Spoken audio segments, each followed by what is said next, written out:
जब भी इस फिल्म की सूचना मिली तो बहुत डरा हुआ था। तो मैं न्याय कर पाऊंगा क्या? तो पहले एक हफ्ते डर में गए। मैंने विनोद जी को बोला कि रुकिए, मुझे नहीं लगता कि मैं करेक्ट व्यक्ति हूँ। तो इन्होंने बोला कि अगर आप नहीं करोगे तो फिल्म नहीं बनेगी। तो मुझे लगा ये तो मुझे ज़रूरत से ज़्यादा करेक्ट मान बैठे हैं। मैं श्योर नहीं था, क्योंकि इतना बड़ा व्यक्तित्व है श्रद्धेय अटल जी का, और इतना पब्लिक फोरम में है कि उसको स्क्रीन पे रिक्रिएट करना बहुत चुनौतियों का काम है। कितना मिमिक करेंगे, कितना इमिटेशन होगा उनका, कितना नहीं होगा, बहुत मुश्किल काम था। और राइटिंग भी उतनी ही मुश्किल थी। इतने विशाल जीवन को 2 घंटे में कैसे आप समेट लोगे? तो यहाँ कहानी भी हो, बिगनिंग हो, मिडिल हो, एंड हो। जीवन में तो ये बिगनिंग, मिडिल, एंड में बहुत लंबा वक्त होता है।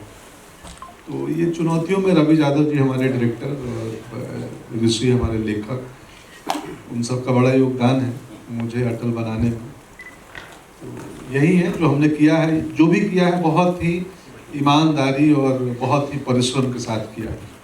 पर जैसे अभी आपने कहा कि कितना अमाउंट मिमिक करना है सर, कितना वो रखना है, इसके पीछे जब आप प्रिपेयर करते हो तो क्या एक कॉन्शियस एफर्ट होता है कि मुझे पूरा मिमिक नहीं करना है, कहीं ये बिल्कुल मिमिक्री ना लगे उनकी, मैं उनकी जो जीवनशाला, जो जीवन के उनका पूरा कहानी है वो दर्शाना चाहता हूँ। वो डिसीजन कैसे लेते हैं आप, या उस पर कैसे पहुँचते हैं कि कितना % करना है, ये मुझे अपना करना है? वो बहुत मुश्किल होता है। तो उसके लिए मैं अपने टीचर के पास गया जो मुझे एक्टिंग पढ़ाते थे।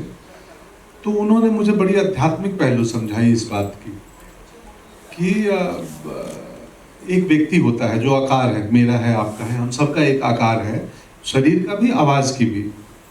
लेकिन जो हमारे थॉट्स हैं, विचार हैं, उनका कोई आकार नहीं है। हम चले जाएंगे पर हमारे विचार रह जाएंगे, हमारी कृति रह जाएगी जो हम करेंगे इस दुनिया में। तो मेरे गुरु ने बोला कि व्यक्ति का आकार से ज़्यादा इम्पोर्टेंट उसकी चेतना है। तो तुम प्रयास करो उनकी चेतना, उनके व्यक्तित्व, उनकी आत्मा को पकड़ो। तो हमने इमिटेशन का अमाउंट, उसकी चिंता छोड़ दी। फिर हम गए हैं आत्मा पे। जब आप फिल्म देख के निकलेंगे तो न मैं दिखूं, न कोई दिखे, अटल जी का व्यक्तित्व दिखे, उनकी आत्मा आपके साथ आपके घर तक जाए और आप जाके अपने बच्चे को बोलें कि कल वापस चलिए फिल्म देखने। क्योंकि तुम्हें जानना ज़रूरी है कि एक ऐसे व्यक्तित्व थे हमारे देश में।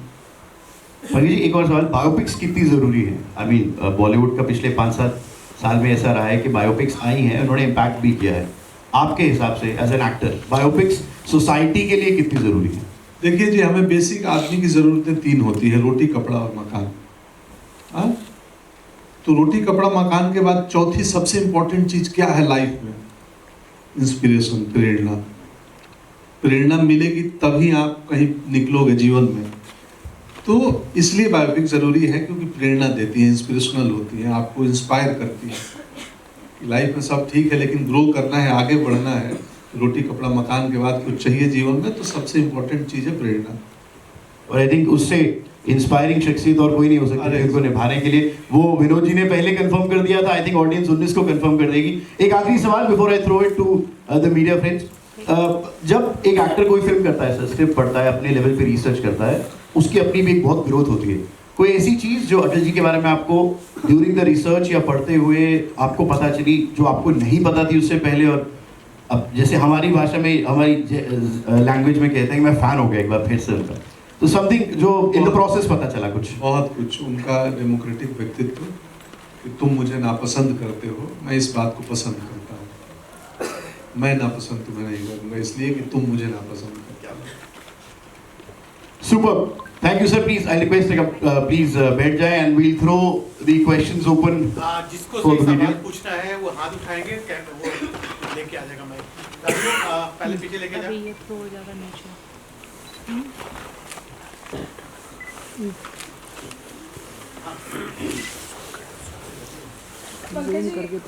मैम अपना नाम पहले और देंगे आपके क्वेश्चन। सर आवाज आ रही है? आ रही है, क्लियर है। सर हेलो सर, मैं नीतू हूँ आसक से।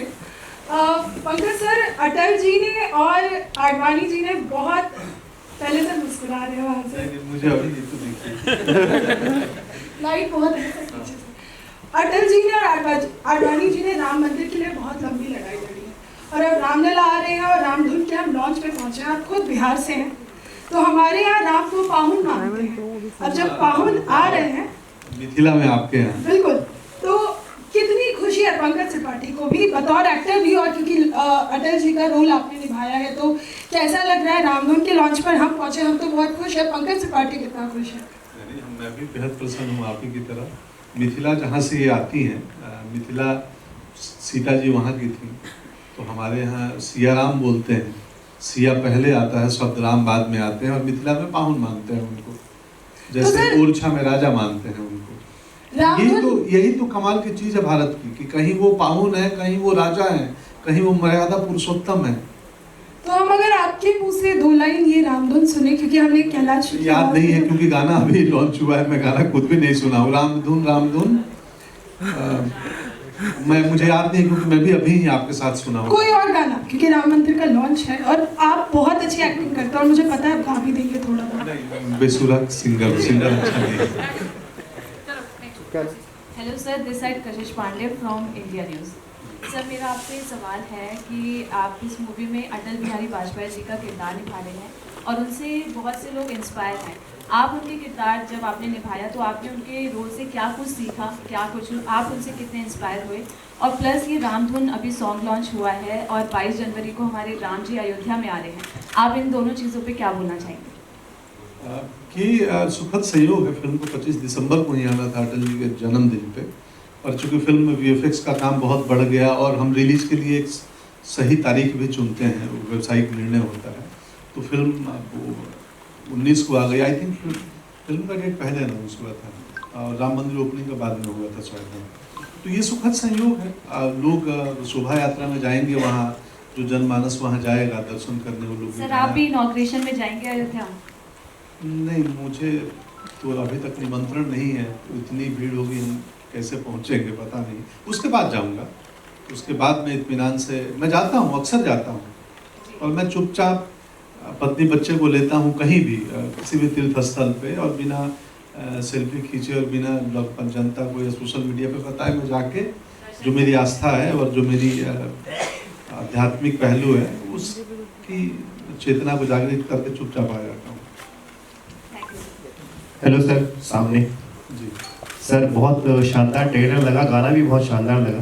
पंकज जी, मुझे आपसे ये जानना है कि आपको हम तरह तरह के रोल करते हुए देखते हैं, ये एक ऐसा अहम किरदार है जिसको आपने प्ले किया है, तो मैं जानना ये चाहता हूँ कि कितना आपको चैलेंजिंग लगा कि अटल के रोल में मैं आ रहा हूँ तो इसको मैं बहुत अच्छी तरीके से प्ले करूँ, और कहीं कहीं पे हम जब देख रहे हैं तो हमें पंकज त्रिपाठी ज़्यादा दिख रहे हैं और अटल का थोड़ा कम दिख रहा है, इमिटेशन और मिमिक्री नहीं लग रही है, तो किस तरीके से आपने इसको बैलेंस करा सर? इसमें देखिए, फिल्म मेकिंग में निर्देशक की उतनी बड़ी भूमिका होती है, उतनी ही राइटर की, उतनी ही एडिटर की, उतनी ही सिनेमेटोग्राफर की, प्रोडक्शन डिज़ाइनर की। खुशकिस्मती से हम अभिनेताओं का चेहरा दिखता है। मेरे लुक्स पे काम करने के लिए जो प्रोस्थेटिक के लोग थे, जो मेकअप डिपार्टमेंट के जगदीश दादा, प्रथमेश, बहुत लोगों का योगदान है हमें इस तरीके से प्रेजेंट करने में। तो अगर अच्छा लगा तो योगदान सबका है, और अगर अच्छा न लगे तो गलतियां मेरी हैं। तो नहीं ऐसा, तो हम सब प्रयास करते हैं कि कहानी कहें, उसको जितना ऑथेंटिक रियल तरीके से कहें, और उस कहानी का इंटेंशन क्या हो कहने का, कि वो उसमें निकले, प्रेरणा मिले। जैसे हमने इनिशियली बोला कि जीवन में सब कुछ ठीक है लेकिन इंस्पिरेशन तो चाहिए ही, प्रेरणा तो चाहिए ही। और श्रद्धेय अटल जी, कलाम साहब, अन्य लोग, फिल्म इसलिए हिंदी सिनेमा वाले ऐसे व्यक्तित्व को पकड़ते हैं कि प्रेरणा भी मिले लोगों को, या कई अनटोल्ड कहानियाँ, अनटोल्ड किस्से जो नहीं जानते हैं आप उनके बारे में, वो भी देखने को मिले कि उनकी जीवन यात्रा कैसी थी। बटेश्वर, हम सब श्रद्धेय अटल बिहारी वाजपेयी जी को एक नेतृत्वकर्ता प्रधानमंत्री के तौर पे जानते हैं। हमारी फिल्म बताएगी बटेश्वर के उस लड़के की कहानी जो आगे चल के आदरणीय अटल बिहारी वाजपेयी बने। Vinod sir, hi, to this side from news sir this side. Sir, कैसे विचार आया आपके मन में कि एक अटल जी के ऊपर जो है एक फिल्म का मतलब बनने के लिए एक किस तरीके से आपके मन में आया और कितनी तैयारी आपने की, निजी लाइफ को उनका कितना आपने जाना, और एंड में पंकज त्रिपाठी सर को ही चुनना उनके किरदार के लिए, वो कितना इम्पोर्टेंट था आपके लिए? एक्चुअली वही है कि हम लोग जब स्टूडियो का रचना करें, मतलब भानुशाली स्टूडियो की किस तरह की फिल्म बनाएंगे। तो ये डिसाइड किया कि फिल्म हमें जो फिल्म बनानी है वो हमारे हीरोज़ पे बनानी है, या जो एक फिल्म सोशल समाज को क्या एक मैसेज देना चाहे या इंस्पिरेशन वगैरह दे। तो एक लिस्ट बनती है कि आपको किस किस तरीके से फिल्में बनानी है। अटल जी की फिल्म के बारे में मैं आपको ये पूछूंगा कि हमें अभी तक ये समझ नहीं आ रहा कि 99 ईयर्स और अभी आज जगह देखा तो इस 100th ईयर किसी ने पिक्चर बनाई क्यों नहीं, यू नो। सो ये सारे जब ख्याल आए कि क्यों नहीं बनाई, और हम अपने आप को इसमें ब्लेस समझ रहे हैं कि ये फिल्म हमको बनाने का मौका मिला। और जब मैं पंकज भाई के पास भी गया कि सर ये सोच है, तब हमारे पास में ना स्क्रिप्ट थी, कुछ नहीं था। हमें ये चाहिए था कि हमारे पहले तो अटल जी को ढूंढना पड़ेगा, अगर वो चाहेंगे तो ये पिक्चर बनेगी। तो ये प्रोसेस एक्चुअली सब शुरू इनसे हुआ। देन हमने डायरेक्टर के पास में गए, रवि यादव जो हमारे डायरेक्टर हैं, इज ऑल्सो नेशनल अवार्ड में, तो उनको वो मतलब बाद में आए। तो everything started from Pankaj ji, और वो एक टीम की एक जब डिस्कस करते हैं कि आप हमें क्या फिल्म बनानी है, तो I think this is just a blessing, it just came from somewhere. और ये फिल्म जिस रूप जो लिया है इस पिक्चर में, हम एक्चुअली सब लोग बहुत ज़्यादा ग्रेटिट्यूड महसूस करते हैं इसमें। पंकज सर, निशांत राय, न्यूज नेशन, माफ कीजिएगा, डीडी न्यूज से। मेरा होता है अभी भी मेरा टीसी निकलता है। सर, मेरा सवाल ये है कि अटल जी भी राजनेता से पहले पत्रकार थे और उन्होंने उस समय कई ज्वलंत विषयों पे, खासकर पांचजन्य में कई ज्वलंत विषयों पर लिखा था। तो जब आप उनकी भूमिका में आए थे तो क्या आपने उन आर्टिकल्स को पढ़ा था, और आप किस तरीके से देखते हैं कि उस समय सरकार के खिलाफ इतना मुखर होकर लिखना अटल जी का? जी, मैं पांचजन्य वाले तो नहीं पढ़ा, उसके संपादक रहे हैं ये मुझे ज्ञात है, सुना हूँ, पर राष्ट्र धर्म के भी संपादक रहे हैं वो उसके पहले। बहुत कुछ पढ़ा, बहुत रिसर्च किया, मतलब इतना रिसर्च किया, इतना पढ़ा कि मैं भी एक 100 पन्ने की पुस्तक लिख सकता हूँ आदरणीय। तो बाकी चूंकि हम अभिनेता हैं तो हमारा काम है, मैं खास करके कभी भी स्क्रिप्ट में बहुत अत्यधिक इन्वॉल्वमेंट, अत्यधिक क्या करता ही नहीं हूँ। आप लिख के लाइए, डायरेक्टर, राइटर और अगर प्रोड्यूसर तीनों सहमत हैं तो मैं सहमत हो जाता हूँ कि भाई मेरा काम परफॉर्म करना है, मेरा काम स्क्रिप्ट राइटिंग है, स्क्रिप्ट को करेक्ट करवाना नहीं है, क्योंकि फिर वो गलत हो सकता है। तो जो रिटन मटेरियल मिला उससे मैं किया। उस व्यक्तित्व को जानने के लिए मैं उनके अलग लेख या उनके इंटरव्यूज़, जो आपकी अदालत से लेके त्रिवेदी जी ने 24 घंटे किया था, विजय त्रिवेदी जी ने, से लेके जो भी पब्लिक फोरम में मौजूद है वो मैं लगभग सब पढ़ा था। मैं ऑलमोस्ट 3 महीना कुछ नहीं किया है सिवाय इस फिल्म के। अति व्यस्त एक्टर हूँ, लेकिन 3 महीने मैंने निकाला कि इस वक्त मैं दूसरा काम नहीं करूँगा। तो इसी में थे, इसी उन्हीं की जीवन यात्रा को पढ़ रहे थे, समझ रहे थे। अगेन बोलूँगा कि एक फिल्म आएगी तो आप में से बहुत लोग ये शिकायत करेंगे कि आपने वो किस्सा तो डाला नहीं, आपने वो कहानी तो बताई नहीं, क्योंकि इतना विशाल व्यक्तित्व है, इतना बड़ा जीवन है कि उसको 2 घंटे की फिल्म में न्याय कर पाना थोड़ा मुश्किल काम है। तो हम सब ने प्रयास किया है कि उनकी जीवन यात्रा के प्रमुख अंश को दिखाएं और एक रोचक तरीके से दिखाएं कि वो आपको रोचक लगे। नमस्कार Pankaj sir, hello Vinod sir. Pankaj sir, मैं आपको ओमकारा गैंग्स ऑफ वासेपुर से एक इंटेंस कैरेक्टर करते देख रहा हूँ। बरेली की बर्फी, न्यूटन जैसी मूवीज में कैसे सोशल कमेंट्री कर रहे हैं। अभी रिसेंटली OMG 2 में भी आपने एक सोशल ड्रामा मूवी करी। अब आप ये कर रहे हैं मैं अटल हूँ। कैसे अब आप अपने आने वाले कैरेक्टर लिस्ट को, और अभी तक जो भी आपने कैरेक्टर आज प्ले करे हैं, अब आप उसको कैसे देख रहे हैं इस मूवी के बाद? मैं उतना अधिक देखता नहीं हूँ, मैं प्लानिंग नहीं करता हूँ, ऑर्गेनिक व्यक्ति हूँ। पहाड़ से नदी चलती है ना, तो योजना नहीं बनाती है कि बाएं मुड़ूंगी या दाएं, जहाँ ढलान दिखा उधर निकल जाती है। तो मेरी पूरा जीवन यात्रा उस पहाड़ी नदी की तरह है, जहाँ ढलान मिला वहाँ से टर्न हो गई, टर्निंग पॉइंट कुछ नहीं है। Hello sir, myself Saloni and I'm from ABP Network. Hello Vinod sir, hello Pankaj sir. So my question is to Vinod sir first. So I wanted to know, जैसे अभी आपने एक बंदा की वो OTT पे आई and then it came on theaters and now you're choosing this. So what's the method of the choosing of the movie? Why do you choose such strong characters and everything? So what's in your mind? Atal ji का व्यक्तित्व ही इतना बड़ा है, जो उन्होंने जितना research किया है, जो हम लोग जानते हैं, सब लोग कहीं ना कहीं पढ़ा होगा।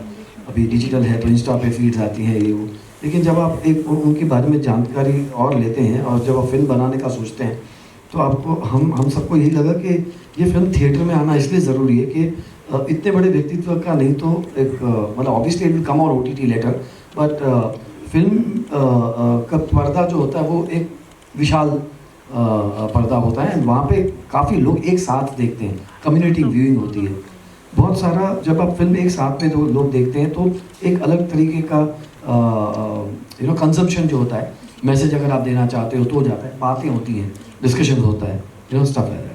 सो जब अटल का सोचा तब भी हमने ये तय किया था कि ये फिल्म और इसकी विशाल रिलीज़ भी होगी, मतलब इट बी रिलीज। जब हम कहते हैं कि नियरेस्ट सिनेमा, तो आपको नियरेस्ट सिनेमा में पिक्चर के शो मिलेंगे और फिल्म अवेलेबल मिलेंगे। So congratulations to you and all the best. So one question to Pankaj sir too. Sir जैसे अभी आपने कहा कि आप डेडिकेटेड हो गए थे 3 महीने के लिए for all the concentration. Sir तो कंसंट्रेशन के लिए भी अपने आप को मेंटेन करना और कंसंट्रेशन को ही मेंटेन करना बहुत टफ है, बिकॉज आसपास की चीज़ें बहुत डिस्ट्रैक्ट करती है। तो how did you maintain your self कि आसपास अभी आपने कहा बहुत व्यस्त एक्टर हैं, तो आपने बाकी स्क्रिप्ट और ये सब चीज़ को कैसे मेंटेन करा, क्योंकि वो भी बहुत टफ है। तो मैंने छोड़ दिया पढ़ना, मतलब पढ़ूंगा 3 महीने। हाँ, मेरे फ़ोन में ऐप नहीं है बहुत अधिक जी। मैं सेट पे आता हूँ तो सुबह मैं फ़ोन को फ्लाइट मोड पे लगा के रख देता हूँ और रात तक जब तक शूटिंग है मैं फ़ोन नहीं देखता, तो ऐसे ही कर लेता हूँ। All the best to you. Urban yogi हूँ मैं तपस्या चौराहे पे कर लेता हूँ। सर मेरा नाम शैलेंद्र, नमस्कार। मेरा सवाल था कि इतने बड़े व्यक्तित्व की कहानी लिखने के लिए क्या कठिनाई आई, और इस वजह से मैं ग्वालियर शहर से हूँ और इनका अटल जी का बहुत समय ग्वालियर शहर, तो क्या शहरों की कहानियाँ इसमें हैं और क्या उन शहरों में जाकर रिसर्च की गई? दूसरा सवाल आपसे सेम कि आपने कुछ शहरों में समय बिताया क्या कैरेक्टर को जानने के लिए, अटल जी के व्यक्तित्व को, वहाँ पे लोगों की कहानियाँ सुनी कि कुछ लोगों के किस्से हैं कि अटल जी यहाँ पे आके लड्डू खाते हैं और वो सारी चीज़ें वो किया क्या आपने? हाँ, आपके इस फिल्म के लिए नहीं, पर वैसे ग्वालियर में 1 महीने रहा हूँ मैं। अरे वाह। हाँ, तो भारत के लगभग हर शहर में रहा हूँ, लखनऊ, ग्वालियर, कानपुर, दिल्ली। अटल जी के जीवन यात्रा के 4 महत्वपूर्ण शहर हैं ये, उनके कार्य क्षेत्र में भी, तो हम वहाँ भी रहे हैं, उन लोगों से मिले हैं। पर मसलन आपका सवाल ज़्यादा राइटर से है, तो राइटर तो यहाँ है नहीं कि करेक्ट आंसर। मगर सर बता पाएंगे? देखिए, राइटर ने इतना रिसर्च किया कि आई थिंक राइटर एंड हमारे डायरेक्टर रवि यादव जी हैं, वो भी बिकॉज खुद आर्टिस्ट हैं, जो स्कूल ऑफ आर्ट्स में टॉपर रहे थे, तो उन लोगों ने बहुत रिसर्च किया। मतलब जब फर्स्ट ड्राफ्ट आती है तो उस फर्स्ट ड्राफ्ट को लिखने के लिए उन्होंने कम से कम 6-8 महीने लिए। तो 6-8 महीने रोज निरंतर एक चीज़ पे काम करना, obviously there is lot of research, और वो काम प्रोड्यूसर मुहैया करा सकता है फैसिलिटीज़ कि आपको क्या चाहिए, बाकी जो रोज़ का काम होता है वो उनका था। एंड देन जैसे पंकज जी ने कहा कि उनकी खुद की जो रीडिंग थी अटल जी के बारे में, वो सब मिला के फिर उसमें और इम्प्रोवाइजेशन होती रही। और शूटिंग लखनऊ एंड मुंबई वगैरह में किया है, लेकिन ऑब्वियसली ये सारे जितने भी DAV कॉलेज है और जहाँ पे आप बात करें, जहाँ पे उनकी ज़िंदगी कानपुर गए थे, सब है उसमें। Pankaj sir huge fan sir. Thank you, एक ही फैन मिला sir really privilege to be talking to you, आपको काफ़ी देखा है। तो सर मेरा सवाल आपसे ये है कि इस फिल्म में आपके लिए सबसे इमोशनल सीन कौन सा था, जिसको देख के आप मतलब इसको एक्ट करने के बाद यू वर मूव्ड? ये तो बड़ा प्लॉट पॉइंट का बात है। अब जो एक मोमेंट है, मैं चलो डिटेल नहीं बताऊंगा, जब देश ने एक बहुत बड़ी अचीवमेंट की थी और वो उसकी खबर ब्रेक करते हैं, आप उस सीन को देखना, न्यूक्लियर टेस्ट की ही बात देखते हैं, तो वो सीन में आप ध्यान से मेरी आंखों को देखना। जरूर सर, शुभकामनाएं सर आपको भी, और हम सबको राम जी के आने की शुभकामनाएं। जी जी राम हेलो पंकज सर, मैं कार्तिक क्राइम समाचार से। सर कुछ ही लोग हैं, कोई छोड़ेगा सर इसमें आपने पूर्व प्रधानमंत्री अटल जी का रोल निभाया है, तो सर अटल जी से आपने एक बेहतर आप कलाकार हैं, तो क्या सीख लिया इससे रोल निभाते हुए आपने? क्या सीखा? हाँ जी सर। मैंने पहले बताया ना, मैं बहुत भीतर से लोकतांत्रिक हो गया हूँ। तो अब मैं कोई आलोचना करे मेरी तो भी मुझे कोई दिक्कत नहीं है, स्वीकार है। निंदा भी करे तो भी स्वीकार है। Best of luck sir movie के लिए। लास्ट सवाल, लास्ट भानु जी, सर डायलॉग भानु जी सर, एक लास्ट भानु जी, अटल जी का एक बहुत बड़ा रोल रहा है यूएन में। जब नरसिम्हा राव प्रधानमंत्री थे यूएन में जाके उन्होंने बहुत बड़ी स्पीच दी थी और बहुत लंबी स्पीच दी थी। वो बहुत इमोशनल रोल था कि भारत की बातों को यूएन में रखना, हिंदी में वो भी। उस क्रिएटिव को किस आपने उसमें लिया है और क्या दर्शाया गया उसमें? वसुधैव कुटुंबकम वो है, आप फिल्म देखेंगे तो वो पूरा सीन वो है, वो पूरा दर्द। और आपका जो सवाल है वो जब आप फिल्म देखेंगे उस पार्ट को आपको लगेगा कि तब आप पंकज जी को भी फ़ोन कर सकते हैं कि क्या कमाल, मतलब वहाँ पे यूएन में अगर हिंदी में वो जो पूरा भाषण दिया था उन्होंने, पर वो जो विचार था वो कितना बड़ा विचार है। वसुधैव कुटुंबकम हमारा सनातन के वहाँ से चला आ रहा है। एंड जिस तरह के आज सारे देश में या पूरे वर्ल्ड को रादर वही चीज़ फॉलो करनी चाहिए। लेकिन अब सिनेमा में दिक्कत ये है कि उसको छोटा करना पड़ेगा, क्योंकि हमें 2 घंटे में बहुत कुछ कहना है। अरे आप पूछ लो जो लास्ट सर एक डायलॉग, सर एक अटल का डायलॉग हो जाए सर। अटल का है? अटल, अरे मैं अटल हूँ। हाँ। सरकारें आएंगी जाएंगी, नहीं क्या, मैं बहुत कच्चा हूँ याद करना। क्या लाइन? हाँ, पार्टियां बनेंगी बिगड़ेंगी, सरकारें आएंगी जाएंगी, पर ये देश रहना चाहिए। इस देश का लोकतंत्र अमर रहना चाहिए। क्या बात। Super. Sir, thank you so much. I think we'll be ready for the photo opportunities. आप please. अंडे तो सही